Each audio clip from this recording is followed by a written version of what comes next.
सत साहिब गुरुदेव की जय। बंदी छोड़ कबीर साहिब जी की जय। बंदी छोड़ गरीबदास जी महाराज जी की जय। स्वामी राम देवानंद जी गुरु महाराज जी की जय हो।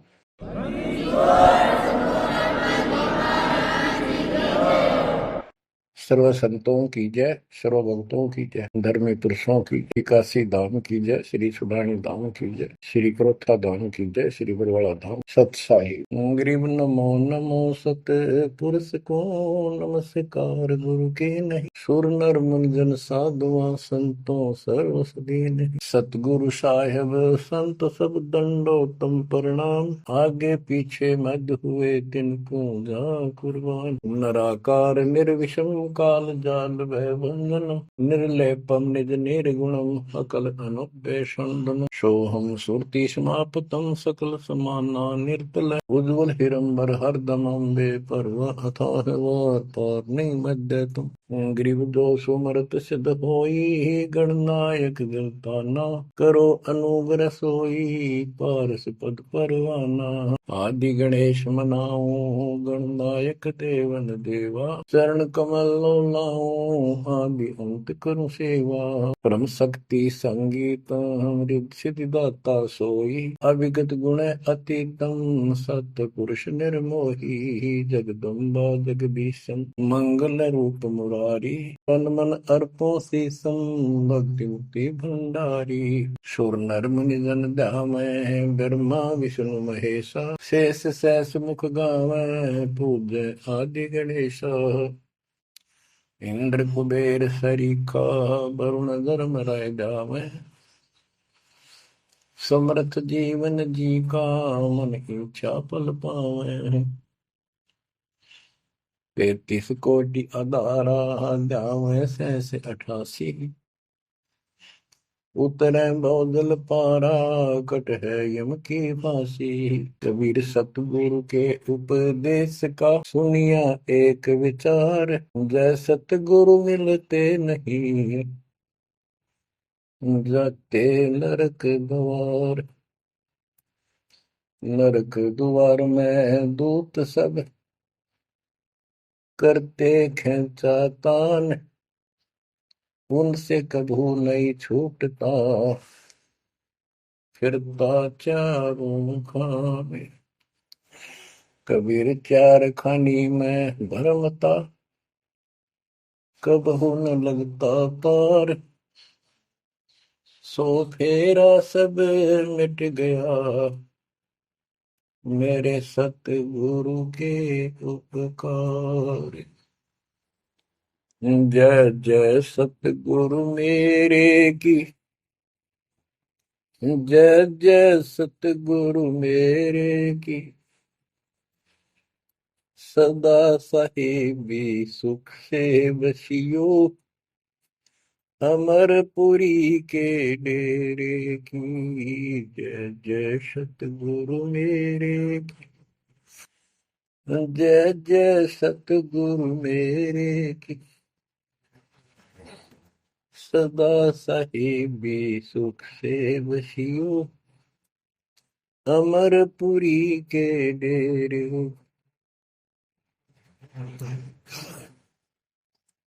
निर्विकार निर्भय तू ही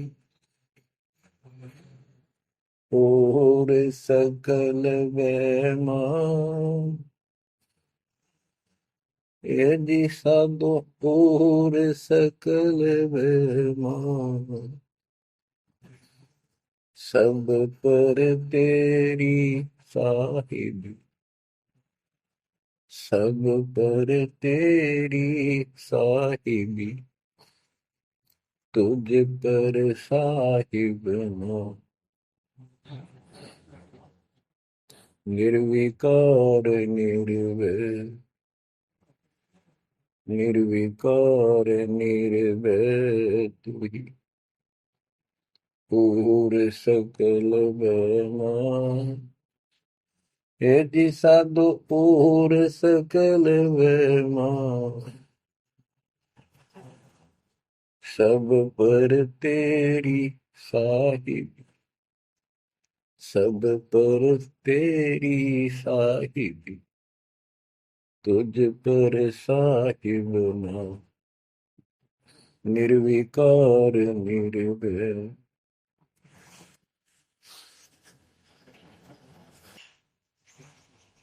परम पिता परमात्मा कबीर जी की प्यारी आत्माओं, परमेश्वर की असीम रजा से, अपने पिता की असीम कृपा से आज इस घोर कलयुग के अंदर अपने को धर्म कर्म करने का प्रॉपर ज्ञान हुआ, विशेष ज्ञान विधिवत, और सच्चा ज्ञान, सच्चा भगवान, सच्ची भक्ति, और आपको पूर्ण सतगुरु प्राप्त हुआ। जो इस गंदे लोक में आकर हम परमात्मा को फिर भूल गए, भुला दिया हमारे को, भूले नहीं। ये त्रिगुण में माया, रविगुण धर्मा से निकल रहा है गुण, सतगुण विष्णु जी से, तमगुण शंकर जी से हमारे ऊपर इतना जबरदस्त प्रभाव रखता है कि हम सब भूल जाते हैं और इनसे प्रेरित होकर के सारे उल्टे काम करें। ब्रह्मा जी के गुण से या ठाठ बाट की इच्छा होती है, राजपाट की इच्छा होती है, और संतान उत्पत्ति बाई फोर्स कराई जाती है, जीव के वश का नहीं होता। और फिर ममता मोह एक ऐसा रोग लगा रखा है, ये सबता लग जाता है। किसी से 10 दिन ठीक से बात कर ले, उससे मोह हो जा, और अपने परिवार में जन्म लेने वाले बच्चों को से तो होना ही होना, हुआ तो 8% सीने से लगाते हैं उनको। रूह होता क्या है? ये काल का आहार तैयार करवाया जाता है। गीता अध्याय 7 श्लोक 12 में कहा है कि अर्जुन, रजगुण तमगुण सतगुण, रजगुण ब्रह्मा, सतगुण विष्णु, तमगुण शिव जी, इन तीनों गुणों के द्वारा जो कुछ भी हो रहा है उसका निमित्त मैं हूं, मैं इनमें नहीं हूं, यानी मैं इनसे अलग हूं, ऊपर हूं। रजगुण ब्रह्मा से उत्पत्ति, सतगुण विष्णु से मोह ममता एक दूसरे में जकड़ देना, सतीथी बोल रहे हैं इसको, अब टिके रहे यहाँ पर, और तमगुण शंकर से संहार। ये है यहाँ का प्रोसीजर। हमारी आंख कतई नहीं खुलती क्योंकि प्रेशर ज्यादा है, इतना दबाव है, जीव की अवस्था नहीं है। आपको इतना ज्ञान सुना दिया और सुना रहे हैं, इस ज्ञान से आपके अंतःकरण में ये फाइनल हो जाएगा एक दिन। क्योंकि बार बार कोई वस्तु सुनते हैं, उसका धीरे धीरे धीरे धीरे असर बनना शुरू होता है। हम बातें सुनते हैं, सत्संग सुनते हैं, विचार मालिक के सुनते हैं, वाणी सुनते हैं, तो एक बार तो कति वैराग आ जाता है कि सचमुच बहुत गलत जगह फंस गए या कुछ भी अपना लेंगे। और उसके थोड़ी सी देर के बाद, क्योंकि मेरे को और काम भी करने होते हैं, ये व्यवस्था यहाँ की ऐसी है, तो फिर शाम तक कति भूल पड़ जाती है। बस मंत्र कभी कभी याद आ जाते हैं, करने हैं। सुबह दोपहर शाम की वो नियमित सतुति भी याद रह जाती है। बाकी समय हम ज्यादातर अन्य कारोबार के सिलसिले में, रोजगार के सिलसिले में बातें करते रहते। वह फिर से थोड़ी सी भूल पड़ जाती है। फिर जब सत्संग सुनते हो फिर जागृति आती है। ये ऐसे चलेगा, चलने दो। जैसे आपको बताता हूँ, बार बार दास बताता है कि आप बच्चे स्कूल में जाते हैं, अध्यापक आता है, अपना उसका पीरियड लेता है, सबको सावधान करता है, ध्यान से सुनो, लाइन में बैठ जाओ। तो हम बहुत सतर्क होके उनकी एक एक बातों को सुनते हैं, नोट करते हैं, लिखते हैं, फिर याद करते हैं। उसके बाद हम फिर खेलते कूदते भी हैं, बच्चे घर का भी काम करते हैं, माँ बाप का हाथ भी बटाते हैं। लेकिन जो स्कूल के अंदर जो बातें सुनी थी, जो ज्ञान सुना था, वो एक अलग कोने में, मन के हृदय के अलग कोने में डिपॉजिट होना शुरू हो जाता है। और उसके अतिरिक्त हम और भी काम सारे करते रहते जो पहले भी कर रहे थे। एक दिन हम विद्वान बन जाते, वो काम फिर भी कर रहे। इस ज्ञान को रह रहकर सुनने से एक दिन आत्मा कति दृढ़ हो जाएगी कि इस संसार में एक दिन भी रहने का नहीं है, ये संसार एक दिन भी। और कभी भी फिर शरीर यहां से छूट जाए, जाने का टाइम आ जाए, नो प्रॉब्लम। हमारी आस्था सतलोक में जाने की होगी, क्योंकि हमने वहां जाने का टारगेट बना रखा है। पहले तुम्हारा कोई टारगेट नहीं था, मेरे पास जाएंगे कहाँ। उसमें कोई बच्चे में मोह हो जाता, परिवार में मोह रह जाता, यही कुत्ते बनकर जन्म ले लेते। कबीर साहब कहते जहां आशा ता बासा हुई, मन कर्म वचन सुमरियो सुन। गीता अध्याय 7 श्लोक 6 में यही स्पष्ट किया है कि अर्जुन, अंत समय में जो जिस भी भाव में भावित रहता है, जिसके ऊपर जिसमें आस्था रहती है, वो उसी को प्राप्त होता है। जब तक हम भक्ति नहीं करते, इस ज्ञान से परिचित नहीं होते, तो हमारा संसारिक यानी परिवार में, संपत्ति में, इसमें कभी हम जकड़े बैठे होते। एक उदाहरण दिया करते थे गुरुदेव। एक बूढ़े की मृत्यु होती, किसान था, पशु रक्षा करते थे। मृत्यु होने लगी, उसकी जुबान बंद हो गई। आसपास परिवार के सदस्य आगे, वही पिताजी तो अंतिम टाइम आ गया, वो आगे। तो थोड़ी देर के बाद वो ऐसे संकेत करने लगा, ऐसे इशारा हाथ से। उन्होंने सोचा भाई पिताजी कुछ कहना चाह रहे हैं, हो सकता है कोई धन दाब रखा और बताना भूल गया, वो अचानक मृत्यु होगी। एक डॉक्टर बुलाया, उसने पता था कि एक बार ये बुलवा देगा, 500 रुपये लेगा, ऐसा इंजेक्शन लगाता है। वो बुलाया गया, उसने इंजेक्शन ला दिया। पिताजी बता बता जल्दी क्या कहना चाहो थे। एक गाय का बछड़ा झाड़ू मुंह में दे रहा था, उन्हें खराब कर रहा था। जो बोला देख, यो बछड़ा झाड़ू चाबे है, तुम कित मर गए, नाश करोगे मेरे गाय पक्ष है, ये नुकसान कर दिया। 2.5 आने की झाड़ू 500 रुपये पड़ गई हुए। ये जहाँ साता बासा हुई, वहीं पर कुत्ता गधा पशु बढ़कर वहीं जन्म लेगा। तो हमारी एक वृत्ति यहाँ से हटेगी इस ज्ञान से। अंतिम समय आप यहाँ कुछ याद नहीं आओगा, इस ज्ञान में सुनते रहे और भक्ति करते रहे, मर्यादित रहे। ज्ञान के साथ साथ यह भक्ति आपको सहारा देगी अंतिम समय में, मन को उधर धकाने के लिए। वैसे नहीं धकता है, वो ताकतवर है, ब्रह्मा विष्णु महेश मन का आज्ञा मान रहे। ये ज्ञान और इस भक्ति की शक्ति इस आत्मा को न धका देगी ऊपर। अंत समय में सेकंडों के अंदर सतलोक बैठे पाएंगे। इस पर लगे रहना, इस मार्ग से जैसे दास आपको बताता जाएगा। अमर करूं सतलोक पठाऊं, ताकि बंदी छोड़ करूं। कबीर साहब कहते हैं मैं अमर करूं, सतलोक पठाऊं भेज दूं, इसलिए बंदी छोड़ कर लाता। अब यहाँ ये क्यों हो रहा है, क्या हो रहा है, आपको सब पता है। पहले तो नहीं था, पर अब पता लग गया आपको, बिल्कुल सही पता लग गया। माता पिता के सामने बच्चे एक या दो तुरंत मर जाते हैं, चक्कर मारते रह जाते हैं, हाथ कुछ नहीं आना, और कई महीने वर्षों तक उसकी याद सताती रहती है। हम इतने विवश हैं, हम इतने बंद में हैं, हम कुछ नहीं कर सकते, लाचार हैं।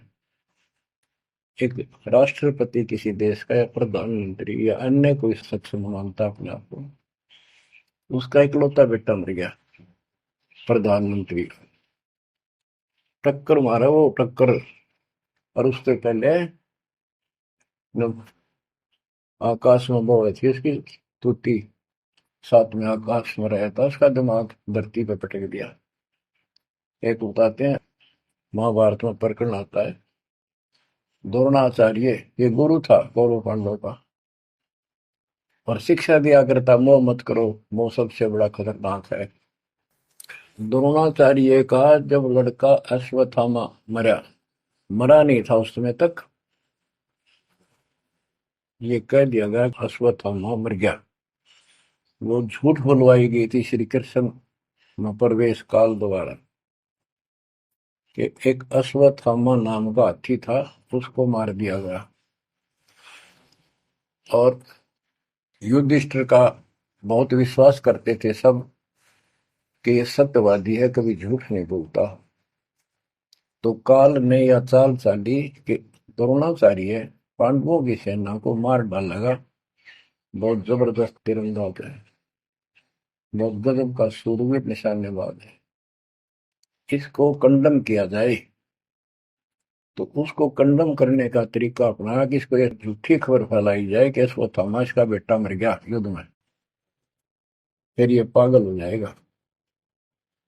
ऊपर तक दुनिया गीत गाती है, जब लग गया अपने जब पता लग गया तो युधिष्ठिर से झूठ बुलवा दिया कि तूने कह दे कि अश्वत्थामा पीते, अश्वत्थामा मर गया, तेरी झूठ भी ना होगी, हाथी मर गया ना, ये हो जाएगा। तो पहले तो युधिष्ठिर माना नहीं, फिर ये कहा कि हाथी मार दिया है तो झूठ थोड़ी है, झूठ तो थी है।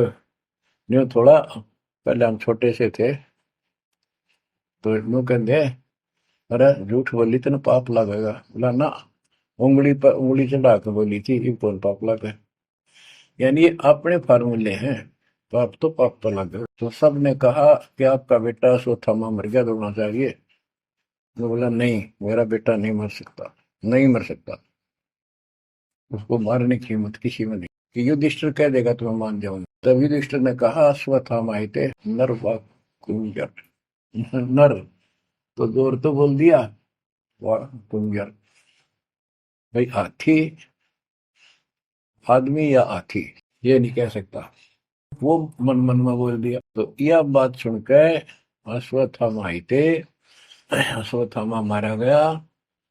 आगे कड़ा सुना था द्रोणाचार्य, नरवा कुंजर कह गया वो, इतना पागल ने ढाल हो गया, टक्कर मारा, कति कंडम हो गया, उसने हथियार भी नहीं उठा उसने। और पांडवों ने वो गढ़ जीत लिया उस साइड का जहां वो मोर्चा डटे खड़ा था। तो बच्चों, ये मोह इतना जबरदस्त है, जीव के बस का नहीं है, और बनता कुछ नहीं, बचाओ कुछ नहीं। तो इसका बचाओ अब है तो ज्ञान हो, ये ज्ञान जो दास बता रहा है ये आपके हृदय में जच जा कति, ये कुछ भी अपना नहीं है, 100 की 100 सच्ची है, पर मन मानने तैयार नहीं, आत्मा को दबाए रखा है। ये सब काल आहार हमसे पैदा करा जाता है, जैसे कसाई बकरे पालता है, उनके लिए चरागाह बनाता है, सुंदर तालाब बनाता है पानी पीने के लिए, उनके लिए छाया गर्मी सर्दी ओलों से बचने के लिए शेड डालता है। पहले झोंपड़ी डाला करती थी, तो उस घास फूस के और लकड़ी, अब तीनों का शेड बनाते, पंखे लगा दिए। और ये समझो कि जैसे कसाई ने 3 पाड़ी रखे हैं, बकरे मोल लाके वहां छोड़ता है, दूसरा उनकी पालन पोषण करता है, और तीसरा उनमें से निकाल के और अपने कटवा देता है, बेच देते हैं, कसाई को सौंप देता है। ये प्रोसीजर है यहाँ पर। जैसे कसाई कभी कभी आता रहता है, बकरों को देखता है, संभालता है, तो उनके कमर पे हाथ मारता, शरीर पे, और वो उसको अपना एक बहुत हमदर्द मित्र मानते हैं, मालिक मानते हैं। देखो हमारे को कितनी सुविधा दे रखी है, पानी क्या, घास क्या, गर्मी सर्दी से बचने का। वो देखता तो हाथ मार के ऐसे है कि ये कितनी कीमत का हो गया, कितना मांस है इसमें। और वो समझते हैं ये प्यार करे हमारे से, कसाई लाड करता है, वो भी उसको प्रतिफल में जीभ से चाटते हैं उसका हाथ, प्यार करते हैं। और कई कई तो उसके ऊपर पैर फैला कर उसको प्यार देना चाहते, सीने से लगाना चाहते, बकरे ऐसा पशु भी प्यार देते हैं, उसको अपना मानते। वो देख रहा है इसमें मांस कितना है और नौकरों को बता देता इनको निकाल लो। उसका कोई रहम नहीं है, कितना लाड करो, कितने उसके गुण गा, उसने उद्देश्य यही है, उसका मतलब यही था उनको पालने का। कबीर साहब कहते खाई खुराक का पहन पोशाक का यम का बकरा पलता है। या बढ़िया बढ़िया माल खा के और सुंदर सुंदर कपड़े ड्रेस अटपट फैंसी के कपड़े ये पहनेंगे वो पहनेंगे।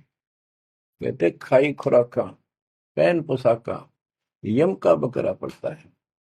काल के बकरे पड़न लग रहे हो तुम।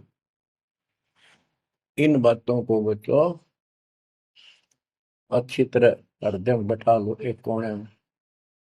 संसार में रहेंगे, रहना पड़ेगा, लेकिन परमात्मा की शरण में रहेंगे, मर्यादित रहेंगे। काल का कोई अटैक आप पर नहीं होगा, ना आपके परिवार पर होगा, ना किसी धन संपत्ति व्यवसाय पर होगा। ये सत्कर मान लेना। हम मर्यादा को हल्के में ले लेते हैं और ये हमारे विनाश का कारण होता है।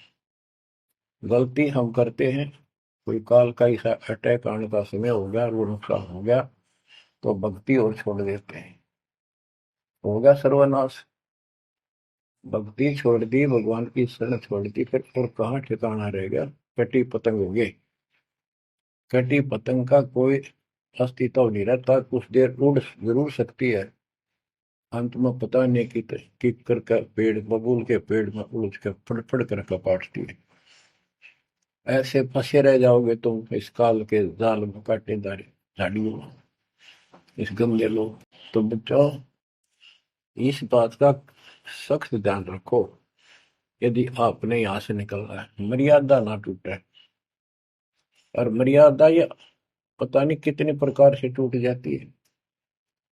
जैसे हमने किसी को सेवा दे दी, भाई क्या सेवा कर लो, शुक्रिया दाता का, मजदूरी मिली खुश हुई, फिर कह दिया ये त्याग दे, छोड़ दी, दूसरे को दे दी। बता फिर दुख क्यों मानना। फिर दुख मानते, मैं ये समझा, इतना ज्ञान होकर भी तुम ऐसी बातें करते हो, तो शुक्र मनाओ और 100 बार हाथ जोड़ के भाई बहुत अच्छा गुरुदेव का आदेश है, ये भाई सेवा कर लेगा, मुझे भी और सेवा दे दियो कोई, मेरी नीयत से सेवा करने की।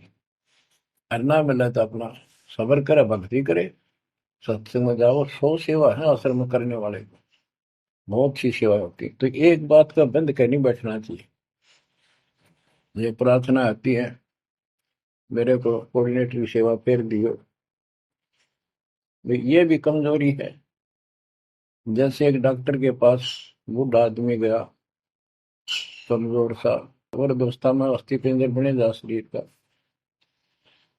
जाके बता डॉक्टर जी मैं खड़ा होता हूँ तो चक्कर आते हैं, क्या कारण है? डॉक्टर बोला कमजोरी है, वीकनेस ऑफ बॉडी। बोला पिंडी दुख है, पिंडी पैरों की। डॉक्टर बोला कमजोरी है। फिर वो वर्द बोला जी मेरे सारे शरीर में भड़कुआ रहती है, यानी सारे शरीर में दर्द सा बना रहता है, चबक चबक नाड़ी करती है। डॉक्टर बोला कमजोरी है। वो वृद्ध गुस्सा होकर बोला डॉक्टर ने, तो डॉक्टर है गम चक्कर है, एक का बात जाना है कि कमजोरी है, कमजोरी है, और भी तुम्हें पता होगा। डॉक्टर बोला ये भी कमजोरी है, this is also due to weakness. ये क्रोध भी कमजोर आदमी ने घनाया कर, यह भी कमजोरी है। तो बच्चों यह सारी ये कमजोरी है जो मर्यादा से नारी हटकर करोगे, चाहे कुछ भी कर लियो। मर्यादा को हल्के में ला लो। जैसे हमने इतने सारे नियम बना दिए, भक्ति करनी है तो इनका पालन करना पड़ेगा, नहीं तो फिर गधे बनकर कुमार के नियम में चलना पड़ेगा। एक कदम भी अपनी मर्जी से नहीं जा सकते, बैल बनकर नाथ डल जाएगी, छच्चर बनकर बग्गी में दौड़े जाओगे, रेड़ी में, फिर चलेगी क्या आपकी मर्जी। असंग जन्म तन मृत्या हो गए, जीवित क्यों ना रे। दवा दस दर मद मैल मठ दौड़े, बोर ना दे धरे रे। तो बच्चों जीवित मर लो, इन बातों को छाती में धर लो, हृदय में बैठा लो, कति मस्ती को। ये संसार आपका नहीं है, ये परिवार आपका नहीं, ये संपत्ति या कार कोठी तेरी नहीं, गरीब काया तेरी है नहीं, ये माया कहां से वो। चरण कमल में ध्यान रख, इन दोनों को खो, इनको भूल जा, अपने गुरु जी के चरणों में ध्यान रख, उनके बताए दिशा निर्देश के आदेश से आधार से अपना जीवन निर्वाह कर। बच्चों आंख खोल लो, बार बार ये बातें बताई जाती हैं। जब ऊख चुक हो जाएगी फिर तो रोना शेष रहेगा, नथिंग एल्स। इस मार्ग में अहंकार इंसान को मारता है। किस चीज में अहंकार करो, माया होगी तो अहंकार होगा, कोई पोस्ट पद ठीक सी होगी तो अहंकार होगा, शरीर स्वस्थ है, थोड़ी सी जान, अहंकार हो गया, एक परिवार में 5-4 लाठी ठाणिये हो गए तो अहंकार हो गया, और अपने बॉडी की ताकत का अहंकार। और भी सैकड़ों कारण है जो इंसान के मन में दोष पैदा हो जाता है। तो ये इंसान का सबसे बड़ा खतरनाक शत्रु है। परमात्मा को अहंकार पसंद नहीं, और छोटी मोटी गलती को माफ कर सकता है। रावण था जिसे अहंकार नहीं छूटा, 10 मस्तक सर भी काट दिए, 10 बार काट दिए तो वापस दे दिए, ले भाई। ये सारा कुछ खेल कबीर साहब का किया, सारा कुछ। ये आत्मा परमात्मा की है, चाहे आज राक्षस है, चाहे कोई कसाई है, चाहे देवता है, चाहे ब्रह्मा विष्णु महेश है, चाहे कीड़ी आती छोटे जीव है, कोई स्त्री पुरुष है, बालक बच्चे, जीव जंतु सब उसके हैं। काल चाहता भक्ति से खत्म हो जा, ये भक्ति में इनकी आस्था खत्म हो, मालिक चाहता है इनकी भक्ति में आस्था खत्म ना हो, फिर तो कति गए काम क्या है। जो भी जैसी साधना मालिक के नाम पर बैठ कर कहीं कर रहा है, उसके पिछले संस्कार से, उस भक्ति से जो उसको मिलना है, उसके साथ साथ परमात्मा उसको सहारा देते हैं। जैसे रावण ने सिर काट दिया शिव जी के निमित्त, तो भगवान के नाम काटा उसने, वो भगवान की खोज में निकला था। साधना गुरु गलत मिलने से उसको मार्ग गलत मिल गया। पिछले जन्म के संस्कारी ही इतने सैक्रिफाइस कर सकते, इतनी कुर्बानी कर सकते, वैसे नहीं हुआ करते। तो पिछले जन्मों में वो भगवान का भगत रहा है, फिर इतना बिगड़ गया कि राक्षस बन गया। तो उस मालिक ने उसको 10 शीश वापस दिए, लेकिन बकवाद करी तो अंत बुरा हुआ। उसके कर्म में सिद्धि सिद्धि की, उनसे धन दे दिया, वो धन भी यही छोड़ गया।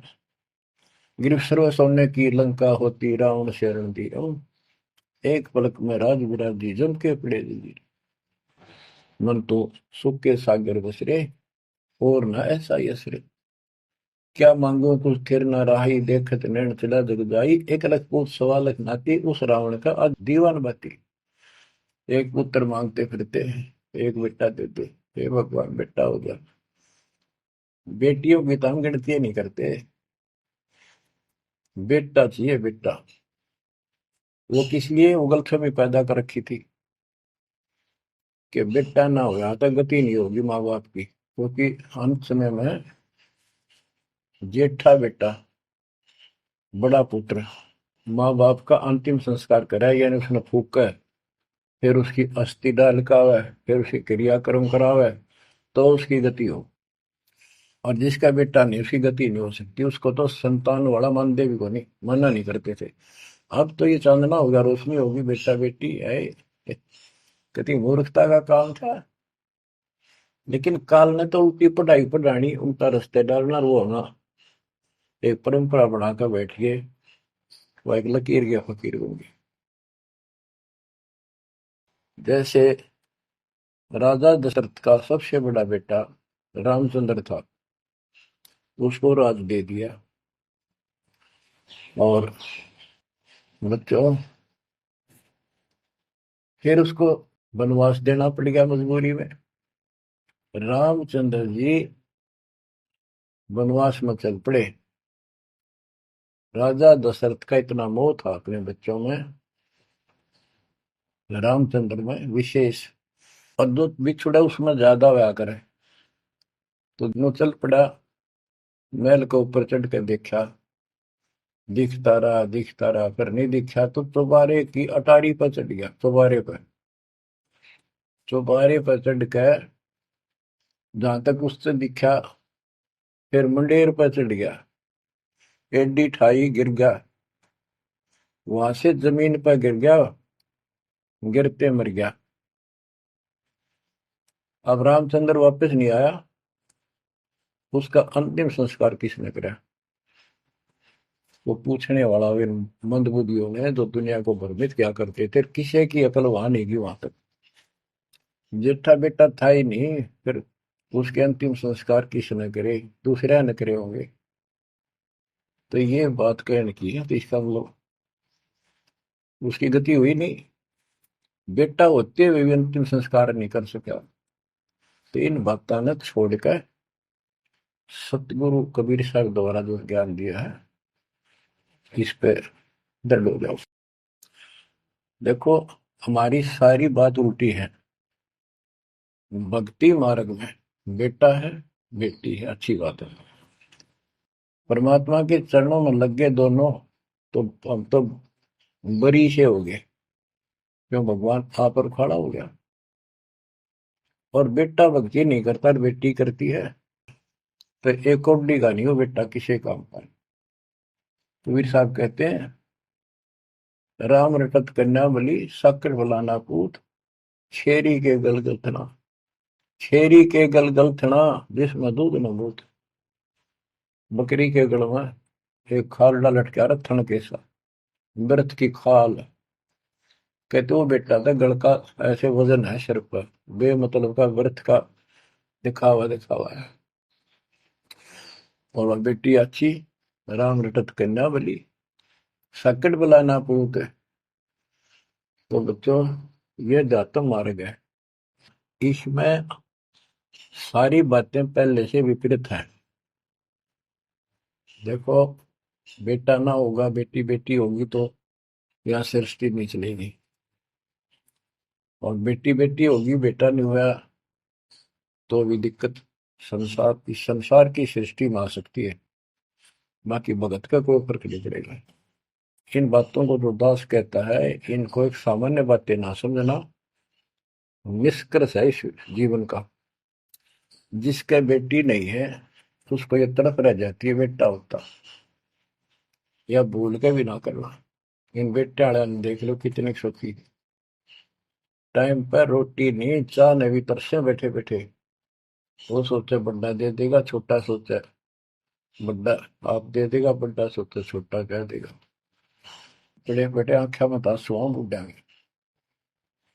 और बेटी आखिरी सांस तक प्यार देती है अपने माँ बाप को, एक आदि ने कमी बात कह नहीं सकते, वो किस्से के बिना होती हो तो आत्माएं नष्ट होती है।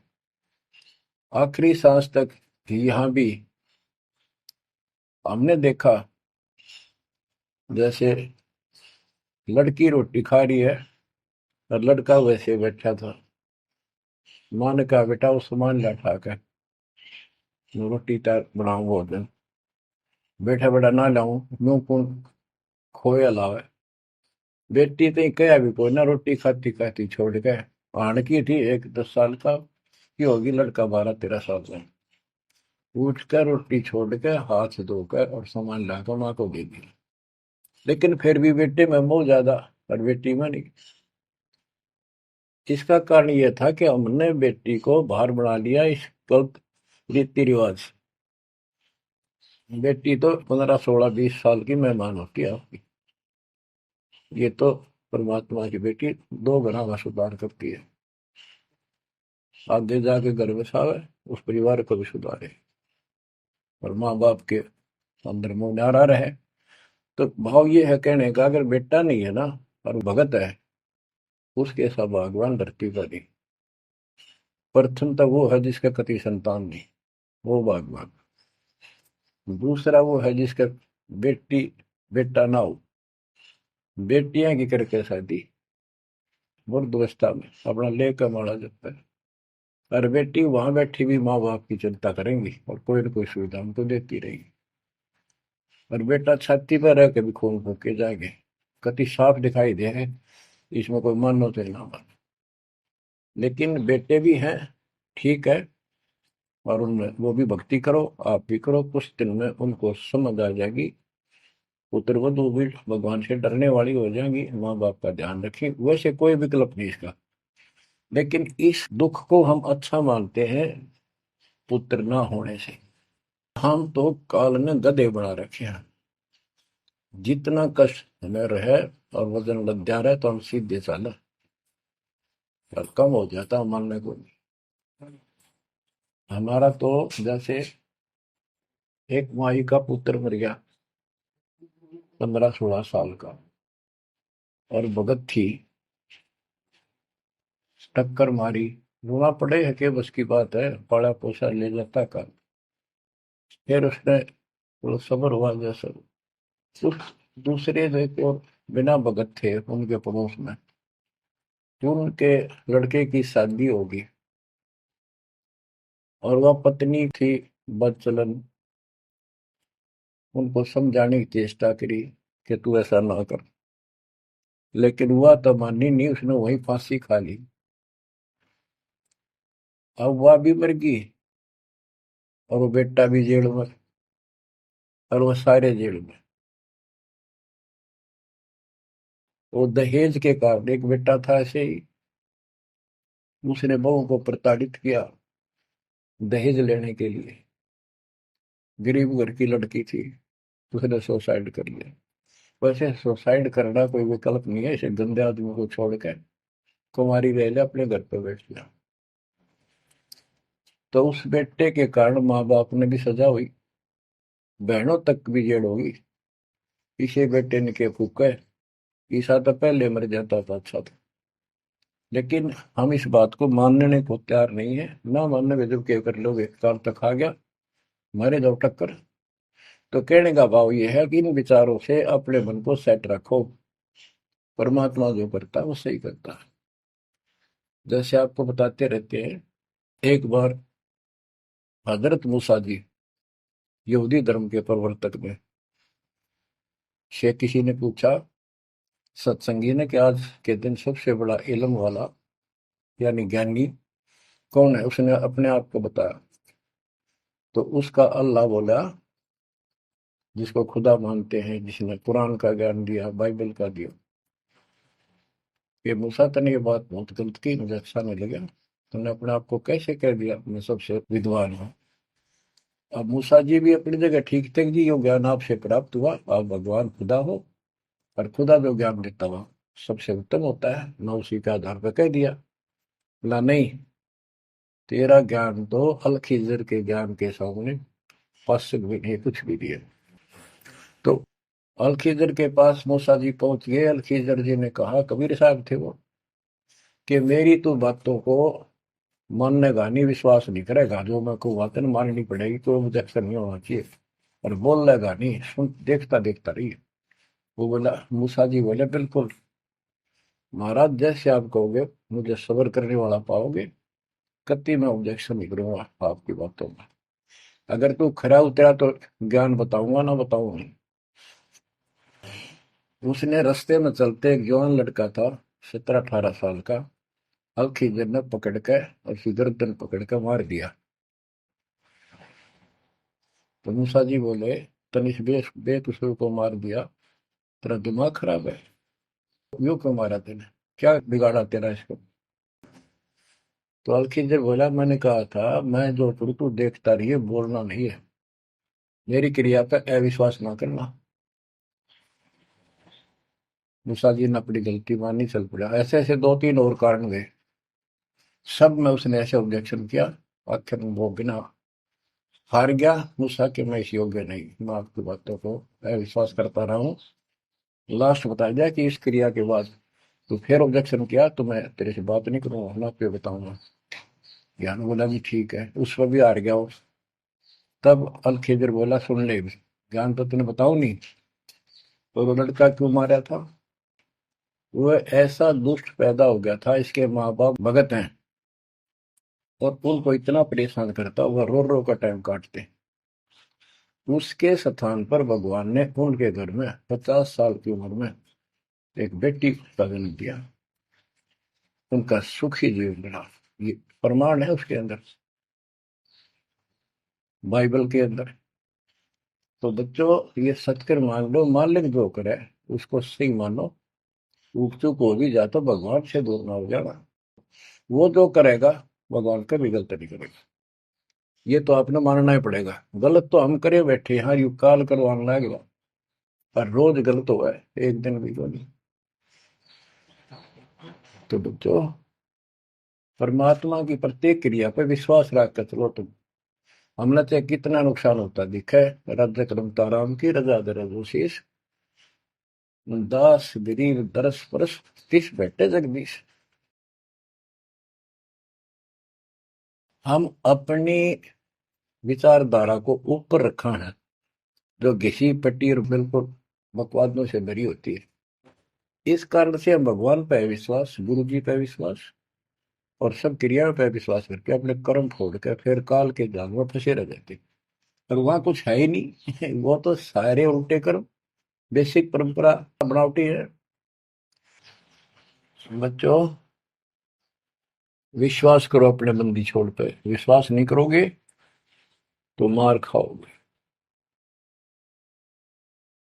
गरीबदास जी कहते हैं, गरीब सर्जन अर्जुन को सतगुरु मिले, मक्के मदीने माही, 64 लाख का मेल था, दो गन सब ही जाही।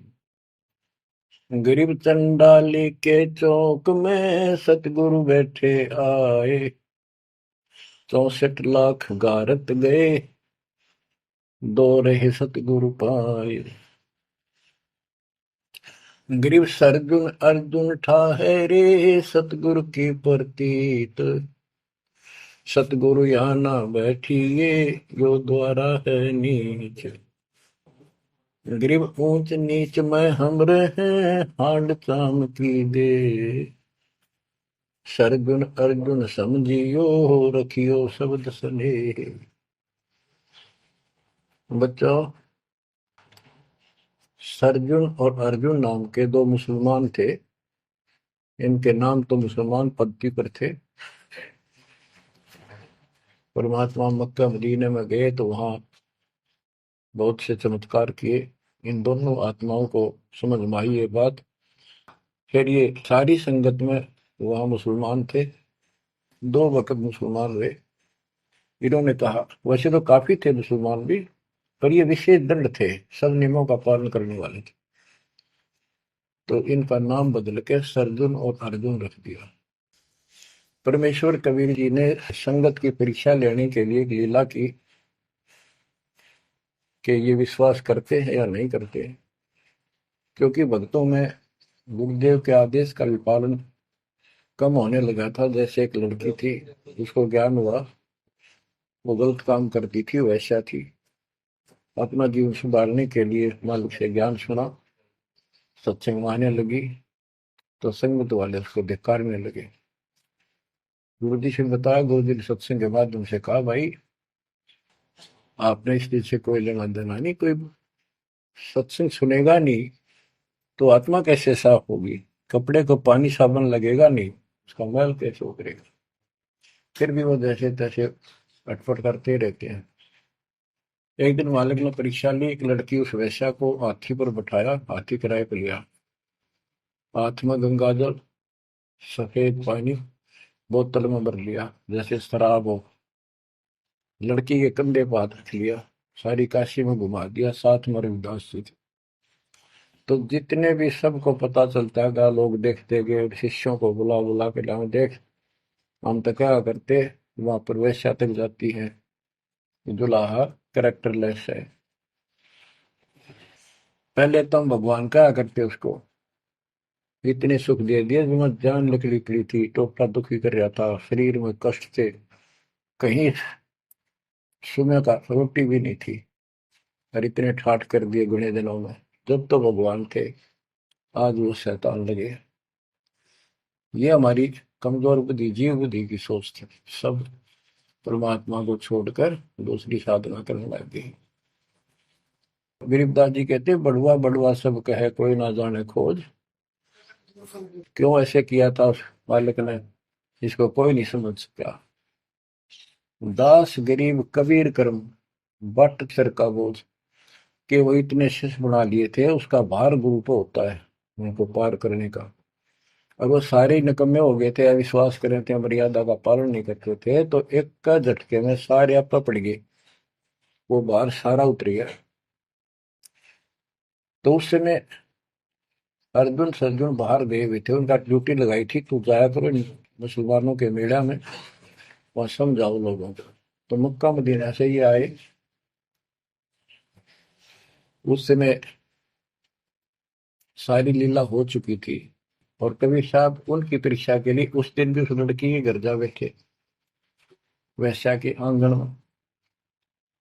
अर्जुन सर्जुन को बताया कि गुरुजी तब भाई कति गिर गए, जुल्म कर दिया सरेआम, वैश्या के साथ साथी में घूम रहे थे, शराब पी रहे थे। अर्जुन सर्जुन को विश्वास नहीं हो रहा था कि ऐसी क्या बात कर रहे हो, ऐसी बात कहने से ही पाप लगता है गुरु जी के प्रति, तुम ये बोल क्या रहे हो। तो एक बोला मैं अभी देख का हूँ, आज भी वहीं बैठे ना, एक ही न तो जा देख ले, देख लो जाके। वो दोनों वहां गए, परमात्मा बैठे थे, लड़की पैर दबारी, गुरु जी बैठे चारपाई पे, बेटी बैठी नीचे। तो गुरु जी को शिक्षा देते हैं, गिरिव सर्जुन अर्जुन ठहरे सतगुरु के प्रतीक। यानी उनने कुछ दृढ़ता दिखाई थी, फिर जाके देखा तो वहां सतगुरु से बोले, सतगुरु आना बैठिए यो द्वारा है नीच। हे सतगुरु आप यहाँ ना बैठो, ये तो एक नीच औरत का घर है। परमात्मा बोले गरीब ऊंच नीच में हम रहे, ये हाड चाम की दे, तुम्हारी हाड चाम की दे है, इसकी कोई। अर्जुन अर्जुन समझियो रखियो शब्द स्नेह, तुम समझ जाओ, अपनी भक्ति कर लो, जो नाम दिया, इन बातों में कुछ नहीं दे रहा। तुम गुरु को शिक्षा देते हो तो मेरे गुरु हो गए। ऊंच नीच में हम रहे, ये हाड चाम की दे, सरजुन अर्जुन समझियो हो रखियो शब्द स्नेह। तो उनकी आंखें जब खुल गई, पैर पकड़ लिए, माफ करो गुरुदेव, मेरे नीच आत्मा है, हमसे बड़ी भूल होगी, क्योंकि वो चाहती उनको भक्ति। फिर परमात्मा ने कहा बेटा कितनी बात बना लो एकदम, मेरे प्रति वो भाव थारा हो नहीं सकता, तुम्हारे मन में मैल आ चुका है, और ईब मेरे इस शरीर से गुरु रूप से तुम पार नहीं हो सकते।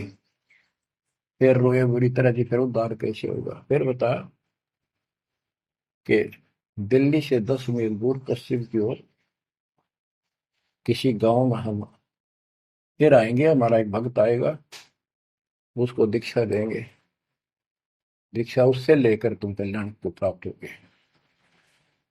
तो वो कहते हैं वहां से चल के वृद्धावस्था में हमायूं गांव है खरकोदे के पास, वहां आकर उनके कति वृद्ध हो गए, मालिक की कृपा से वो 200 साल जिए ऊपर से। और फिर गरीबदास जी को परमात्मा मिले 10 साल की उम्र में, उनको दीक्षा का आदेश दिया। तब उन्होंने वहां से दीक्षा लेकर वहीं शरीर छोड़ दिया, छुड़ानी में ही। उनकी अभी तक हमारे सामने बताओ थे, हम जाने लगे थे कि अब 2-3 साल पहले, 10 साल पहले, या भोरी वाले महाराज आया करते गरीबदास जी, उन्होंने वो मंडी फुड़वा दी, उनके दोनों की यादगार बनी हुई थी, इसलिए फुड़वा दी कि लोग इन पूजन लाग जाए गरीबदास जी को छोड़ के। तो कहने का भाव ये है बच्चों, आंख खोल लो, इन बातों में कुछ नहीं रहा, गुरु के प्रति कभी अविश्वास नहीं होना चाहिए, और परमात्मा की प्रत्येक क्रिया को श्रोधार्य होना चाहिए। आंख खोल लो, परमात्मा बार बार ये मौका नहीं देगा आपको। समझा है तो सिर दर पाऊं, बोर नहीं रे ऐसा था। ये संसार समझदा नहीं, कहला शाम दोपहरे, गरीब दास ये वक्त जाते है रोओगे इस पैरे। भक्ति नहीं करते वो न्यू रोएंगे, गलत साधना कर रहे वो रोएंगे। ये सच्ची भक्ति करके मर्यादित ना रहे तो तुम रोओगे। कभी सीधे हो जाओ, समर्पित हो जाओ, मालिक के चरणों में सदा ध्यान रखो, बुराइयों से बचो, सेवा सुमन दान करो, मर्यादा का निर्वाह करो, मालिक आपको मोक्ष दे। सत्साई।